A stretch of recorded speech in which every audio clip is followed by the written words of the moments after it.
Beth and Cristin trying to write a book. Wordsmith at work. So, Beth, it is December 26th, and I'm slightly freaking out. So I'm sure you will be shocked to hear. So we decided that we were going to start actually writing our book January 1st, and also that we were going to kind of take this project public January 1st. And part of me has been, I've been feeling like I'm ready to take on more, like it's time to kind of get up off the mat and start just working a little harder at putting my life back together, because I've just been in survival mode for a really long time.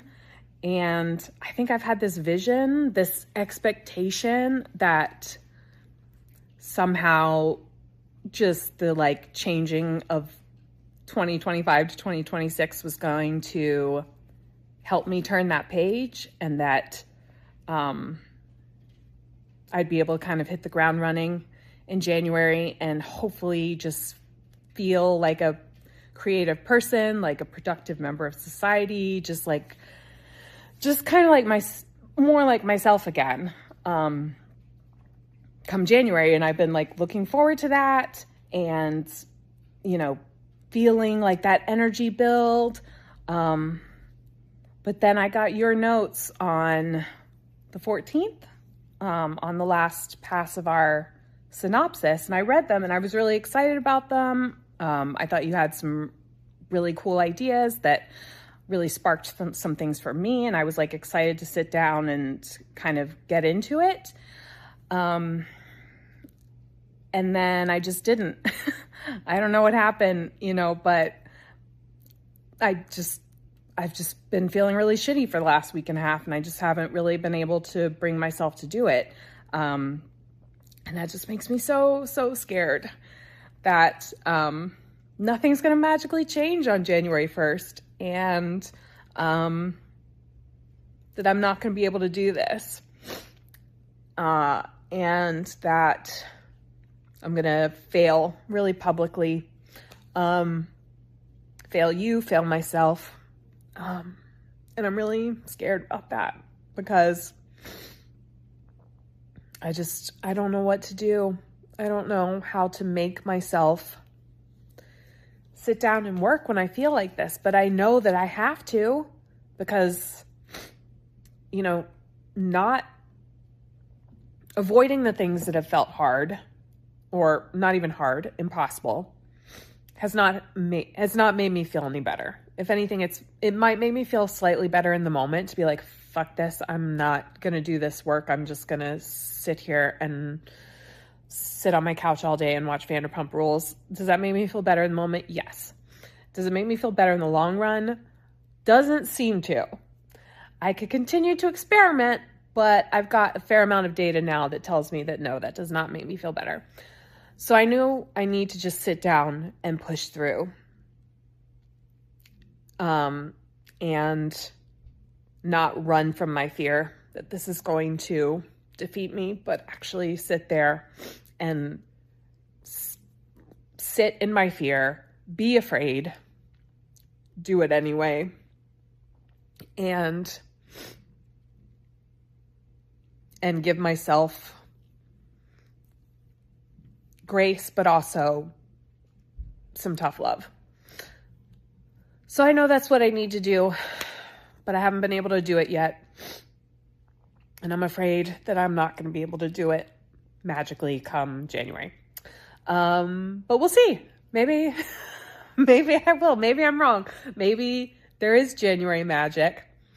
And on January 1st, I'll look back and be like, why was I worried? It was going to be fine. But anyway, this is where I'm at. This is why I haven't sent you back the synopsis yet.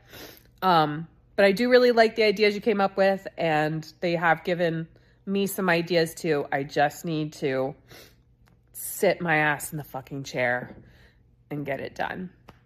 So I am working on that. I know it doesn't seem like it because I haven't done anything, but that's just a technicality. I am working very hard. So get ready. Synopsis coming back at you.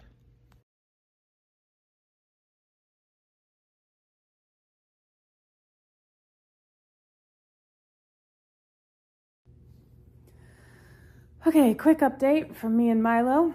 Milo is good. He's living his best life. I am less good. It is January 21st. Okay, fine. And I haven't written a word. I don't even know that I've looked at our book since January started. And I feel really shitty about it. I want to work on it. I want to. But the truth is I'm in a major funk. And I'm finding it really hard to do almost anything at the moment. I haven't eaten yet today because I cannot make a decision about what I want or get my ass off the couch to actually do it. And that's not the best frame of mind to be in to write a book, which takes a lot of effort and a lot of choices.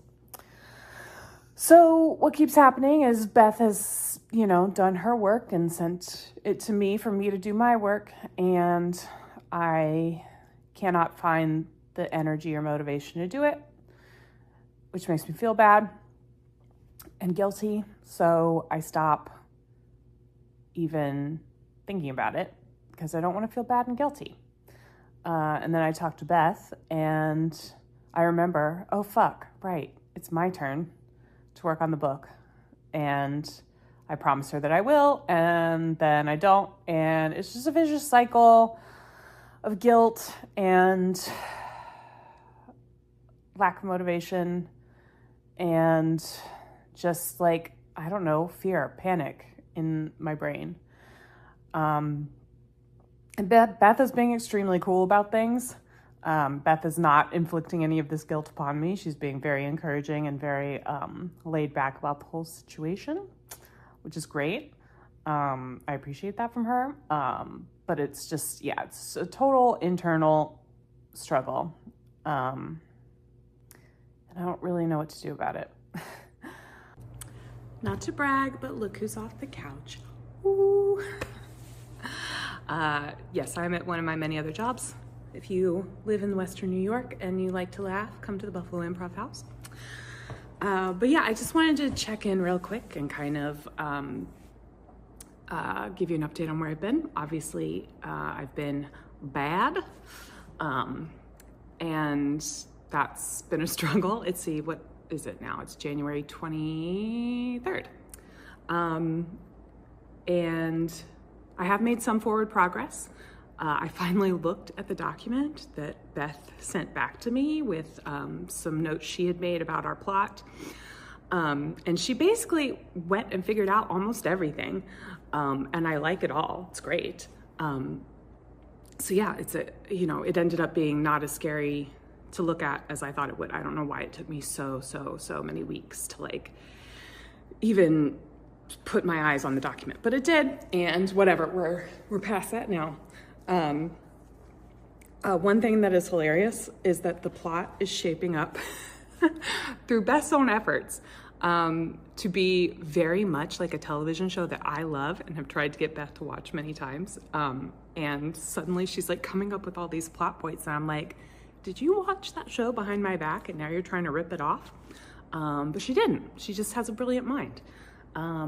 So we're moving forward. I think we're getting close to a place where we might be able to start writing, which is scary in another way. But I wanted to share what I have learned over the past few days. And it's something that I've always known and that I have told writers so many times, but it's one thing to know something and to give that advice to someone else. And it's another thing to actually incorporate it into your own life and use it. And that thing is, if you're trying something, a strategy, over and over and over, and it's failing, the problem isn't you. The problem is the strategy. And for the last month or so, I have been trying to work on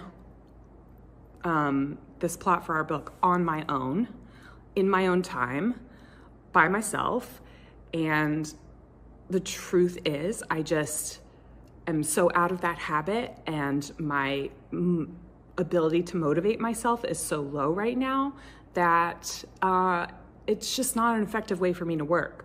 I would just not do it, feel guilty for not doing it, and that would make it even harder. And it was just like this terrible cycle where every day I was beating myself up because I wasn't doing this thing. Okay, well, maybe then that thing is not the right thing to be doing, at least not right now for who I am right now in my circumstances.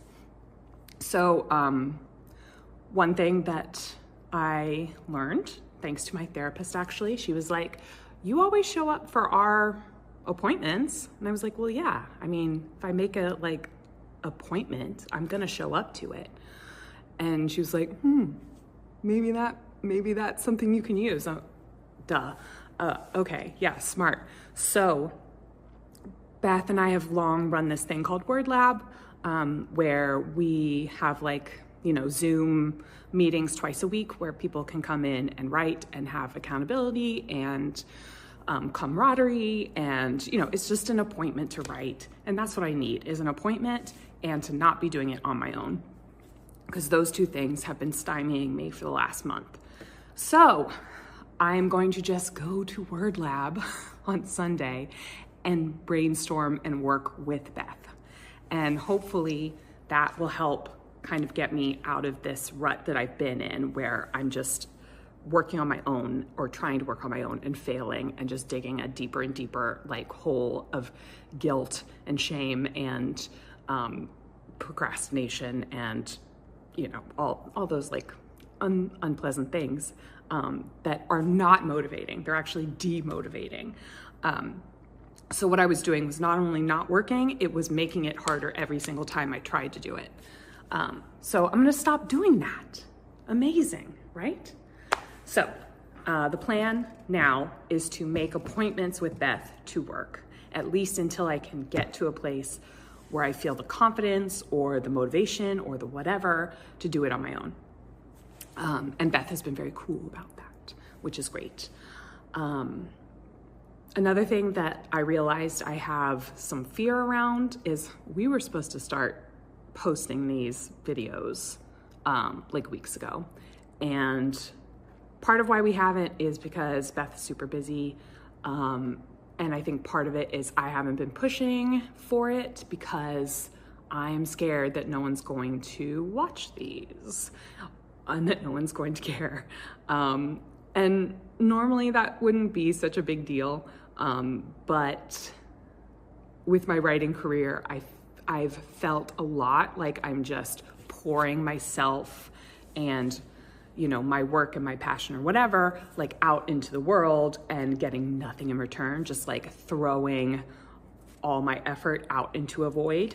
And I'm a little scared that that's gonna happen here, but you know what? It is a worthwhile endeavor, even if no one watches it. And it's especially a worthwhile endeavor if someone watches it and finds some use in it. So, yeah, I just need to stop worrying about being perceived as a loser because no one wants to watch my content. That's so stupid, who cares? So yeah, so those are the things that I've been dealing with. And I think I've got, a plan for moving forward. And no doubt, the plan will stumble along the way.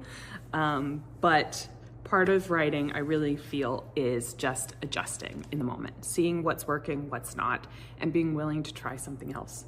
So I'm gonna try something else and we'll see what happens. All right, so Beth, what are you scared about in this process? Because I don't really know. I don't know that you're scared at all. I don't think that I think that you're scared, but surely you are, right? Is it just me?